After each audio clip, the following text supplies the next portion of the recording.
రాష్ట్రం నిలవాలంటే కూటమి గెలవాలని, 3 పార్టీల జెండాలు వేరైనా ఎజెండా మాత్రం ఒకటే అని బీజేపీ రాష్ట్ర అధ్యక్షురాలు దగ్గుబాటి పురంధరేశ్వరి పేర్కొన్నారు. బద్వేల్ పట్టణంలోని స్థానిక ఆర్ఆర్ కన్వెన్షన్ హాల్లో నిర్వహించిన బీజేపీ, టీడీపీ, జనసేన నియోజకవర్గ స్థాయి ఆత్మీయ సమావేశం నిర్వహించారు. ఈ కార్యక్రమంలో వారు జూమ్ మీటింగ్ ద్వారా కార్యకర్తలను ఉద్దేశించి ప్రసంగించారు. అనంతరం టీడీపీ పార్లమెంట్ అధ్యక్షుడు భూపేష్ రెడ్డి, బద్వేల్ మాజీ MLA Vijayamma, Badvel BJP assembly అభ్యర్థి బొజ్జ రోషన్న, టీడీపీ యువ నాయకులు మాట్లాడుతూ రాష్ట్ర విస్తృత ప్రయోజనాల కోసం, రాష్ట్ర అభివృద్ధి కోసం టీడీపీ, జనసేన, బీజేపీ నేతలతో కలిసి ఎన్డీఏ కూటమి ఏర్పాటు చేశారన్నారు.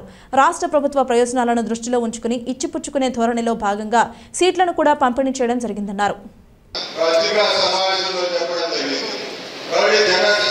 జగన్మోహన్ రెడ్డి గారు మాట్లాడడానికి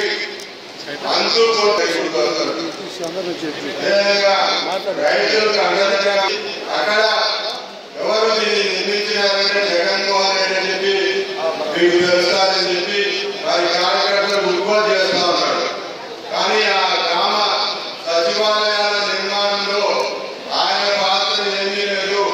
190% నిధులు కేంద్ర ప్రభుత్వం ఇచ్చే నిధులు మాత్రమే, నిధులతో మాత్రమే గ్రామ సచివాలయాలు నిర్మించడం జరిగింది. అదేవిధంగా రైతు భరోసా చెప్పాడు. రైతు భరోసా కేంద్రాలు ఈ రాష్ట్రంలో 10,700 రైతు భరోసా కేంద్రాలు నిర్మించారు. ఈ విషయం మనమంతా ప్రజలకు తెలియజేయాలని చెప్పి ఆయన చెప్పడం జరిగింది.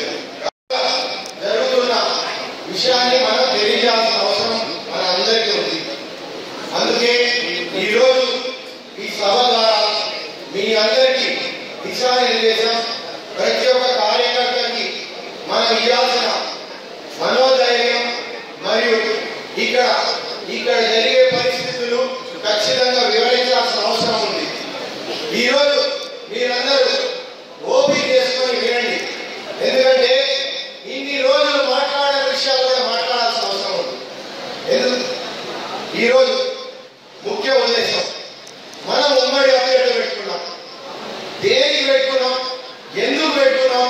ఈరోజు రకరకాలుగా మనందరం చాలా రోజుల నుంచి మాట్లాడుకుంటున్నాం. రాష్ట్ర ప్రయోజనాల కోసం ఎన్నో విధాలుగా జరిగింది. మనందరం మీ అందరినీ ఒకటి అడుగుతున్నాం.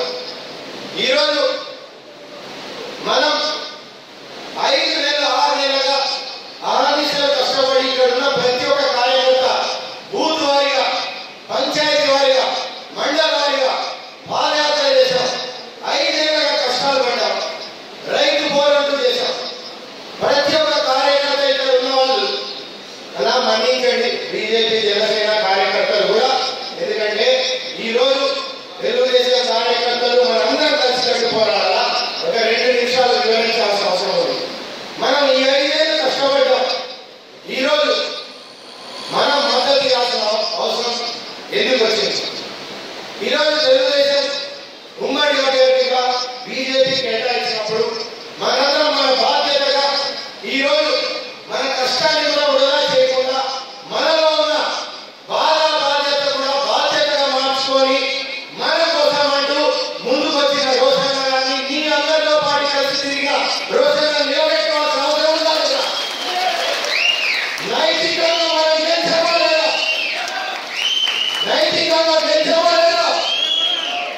అందుకు ఈరోజు గత ఇన్ని రోజులుగా గలం వినిపించింది. తెలుగుదేశం రావాలన్నా బీజేపీ వాళ్ళని కోరాం. ఇక్కడ మీకు కార్యకర్తలుగా మేమన్నా ఉండాలా, లేదంటే మీకు స్ట్రక్చర్ ఉండాలా? జనసేన వాళ్ళని కూడా కోరాం. ఆ తర్వాత సరెండర్ చేయాలన్నారు, కుదరలేదు. బీజేపీ కేటాయించారు.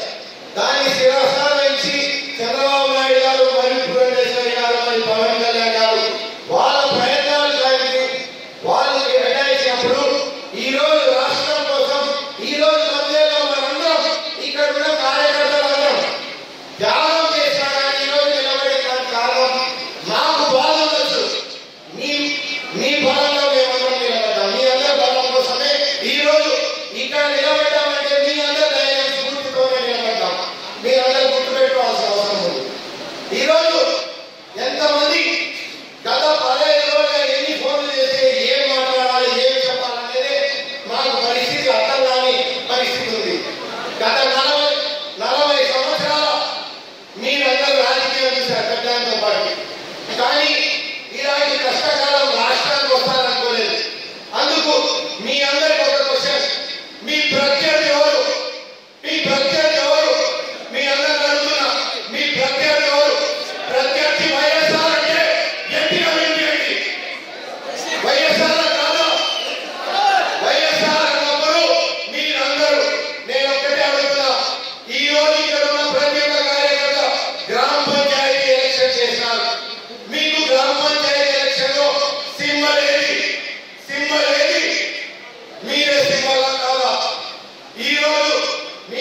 ఈరోజు మీ అందరూ ఎక్కడ పోయి మీ అందరికీ ఎందుకు సందేహం మీ అందరు అడుగుతున్నారు సభాపూర్వకంగా ఎందుకు మీకు ఈ సందేహం? ఈరోజు గ్రామ పంచాయతీ ఎలక్షన్ పోతే సింబల్ ఏమొస్తుందో తెలియదు, కానీ అక్కడున్న రాజకీయాలు వైపు ప్రజలు మిమ్మల్ని చూస్తున్నారు. ఈ రోజు కూడా ప్రజల కోసం ఎదురు చూస్తున్నారు. వాళ్ళు మాకు అలా నాయకులు వాళ్ళని చెప్పలేదన్నా, వాళ్ళిద్దరి మధ్యలో ఉంటే వాళ్ళ బిల్లుల కోసమో వాళ్ళ స్వలాభం కోసమో సొంత లాభమో స్వార్థం కోసమో చేస్తారు. కానీ పాపం దళితమైన చూడకుండా ఆమె స్థలం కబ్జా మొరాయించుకుంది ఆర్టీ ఆఫీస్లో. మరియు ఒక దళితమైన చూడకుండా ఈ ఎమ్మెల్యే నేను చేయము అని వచ్చింది. పార్టీకి మిత్రులు అందరూ చెప్పాలా, నిజమా కదా? మళ్ళీ మేము కలిసిపోయినా జగన్ అని చెప్పినాడు. దేని చెప్పాడా? మీరు ఎమ్మెల్యే చేయాలన్నారు.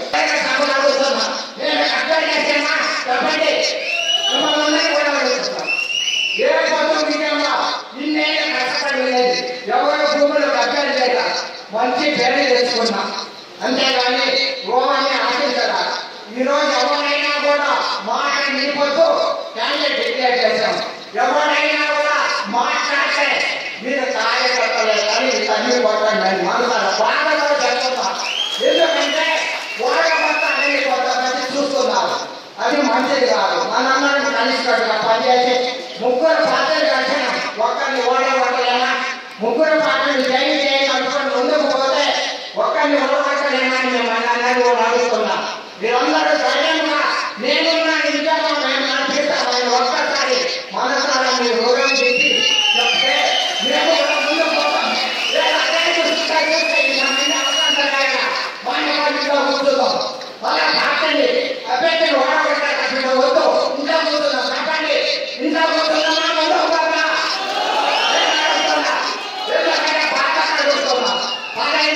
ఓడిపోయినాం. ఈసారి కూడా ఓడిపోతే మన గౌరవం మనకు ఉండదు. ముందు పోలేము, ఎవరిని కూడా అడగలేము. మరి ఇంకా కూర్చున్నామా? ముందుకు పోతా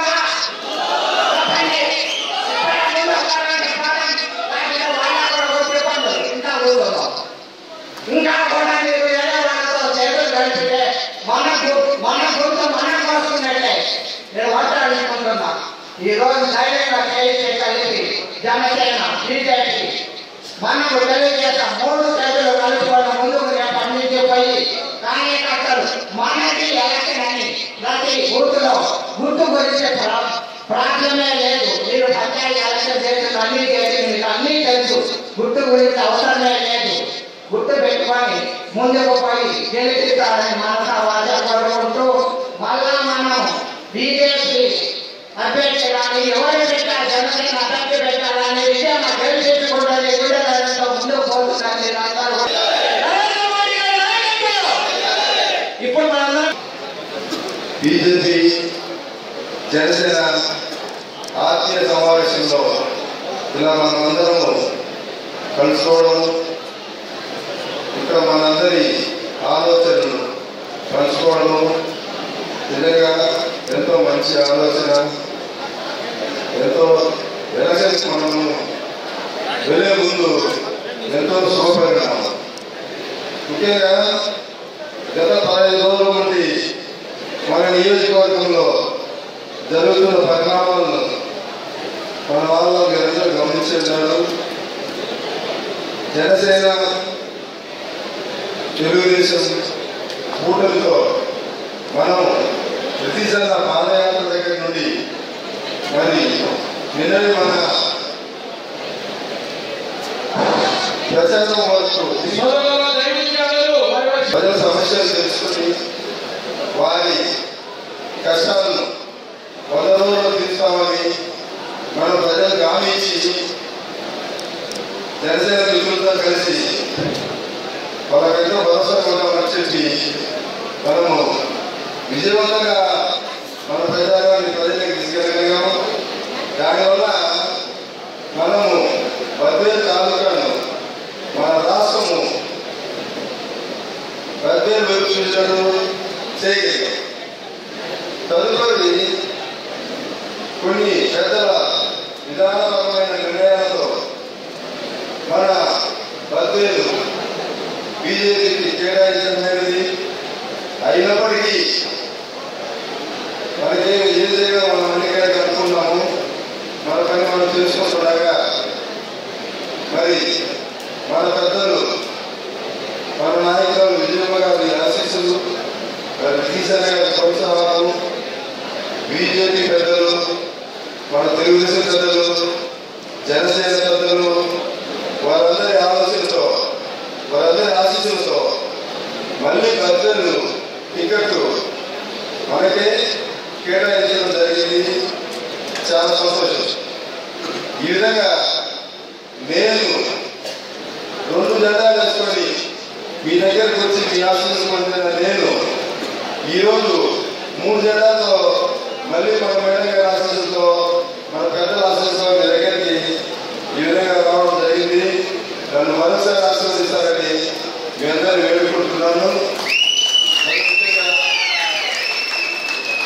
మన మేడం గారు మనం ఈ కార్యక్రమాన్ని ముఖ్య ఉద్దేశం రానున్న రోజుల్లో ఏ విధంగా మనం మన కార్యాచరణ ఉండాలా, ఏ విధంగా మనం చేసే అభివృద్ధిని కానీ ఎన్డీఏ కూటమిలో ఉన్న చంద్రబాబు నాయుడు గారు నిజమైన నాయకుడు, అట్లనే 10 ఏళ్ళగా మనకు ప్రధానమంత్రిగా నరేంద్ర మోడీ గారు ఉన్నారు.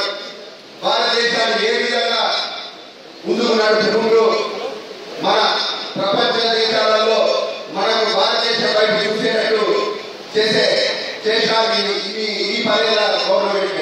కాబట్టి చంద్రబాబు నాయుడు గారు సాధించిన విజయాలు కానీ, చంద్రబాబు నాయుడు గారి విజన్ కానీ, నరేంద్ర మోడీ గారి వికాస్ భారత్ అనే నినాదాన్ని కానీ మనం ప్రజల్లోకి తీసుకొని పోయి రానున్న రోజుల్లో ఎన్డీఏ కూటమిని ఏ విధంగా మనం ముఖ్యమంత్రి అభ్యర్థి చంద్రబాబు నాయుడు గారిని ముందుకు తీసుకొని పోవాలని ఆయన విజన్ని, అట్లనే మన జనసేన నాయకుడు పవన్ కళ్యాణ్ గారు ఆయన ఒకే విధానంతో బయటికి రావడం జరిగింది.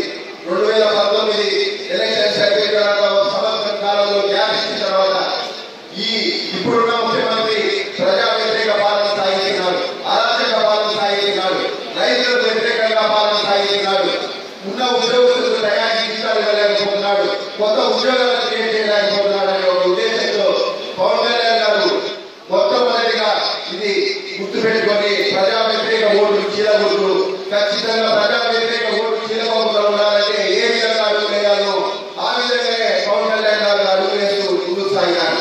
దాంతో భాగంగానే చంద్రబాబు నాయుడు గారు తెలుగుదేశం పార్టీ అధ్యక్షుడిని అక్రమంగా ఎటువంటి కారణం లేకుండా జైల్లో పెట్టినప్పుడు స్వచ్ఛందంగా మనసుతో ఆయన పోయి ఈ రాష్ట్రాన్ని ముందుకు నడిపే నాయకుడిని ఈ విధంగా తీసుకొచ్చింది. ఖచ్చితంగా మనం ఇటువంటి అరాచక పాలనలో మనం పాల్గొనాలంటే పవన్ కళ్యాణ్ గారు అన్కండిషనల్ గా ఆ రోజు, ఎందుకంటే ఒకటి ఇటువంటి వ్యక్తి అరుదుగా దొరుకుతాడు. ఇప్పుడు ఈ కూటమిలో ఉన్నామని గొప్పగా చెప్పడం కాదు, కానీ ఆయన దాదాపు 2014 నుంచి 2024 వరకు ప్రజల ఇబ్బందులు, ప్రజల సంక్షేమం మీదనే ఉన్నాడు. ఏ రోజు నేను నాకు పదవులు కావాలా లేకపోతే అది కావాలని లేదు. ఎందుకంటే ఈ రోజు బీజేపీలో ఎన్డీఏలో జనసేన బీజేపీ ముందు నుంచి ఖాళీగా ఉన్నారు. ఆయన కావాలంటే మీకు సెంట్రల్లో ఏ పదవి ఇచ్చేటోళ్ళు, ఆయనకున్న క్యాలిఫర్ ఏ మంత్రి పదవి ఇచ్చేటోళ్ళు. కానీ నేను ప్రజలను చైతన్యపరచాలా,